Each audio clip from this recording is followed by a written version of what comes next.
Hi friends, வணக்கம். நான் இன்றைக்கு ஒரு சிறிய டிப்ஸ் தான் உங்களுக்கு செய்து காட்ட போகிறேன், உங்களுடன் ஷேர் பண்ணுறேன்.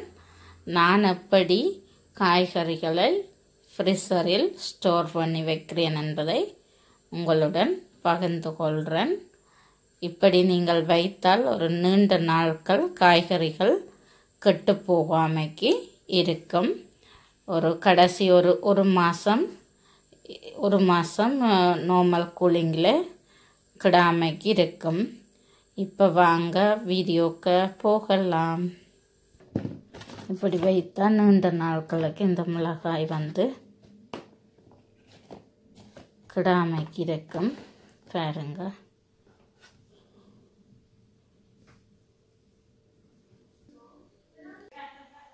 இந்த வீடியோ உங்களுக்கு வெரி யூஸ்ஃபுல்லாக இருக்குமென நினைக்கிறேன். பிடித்திருந்தால் லைக் பண்ணுங்கள், சப்ஸ்கிரைப் பண்ணுங்கள், கமெண்ட் பண்ணுங்கள். இன்னும் ஒரு சூப்பரான வீடியோவில் சந்திக்கும் வரை நன்றி, வணக்கம், தேங்க்யூ.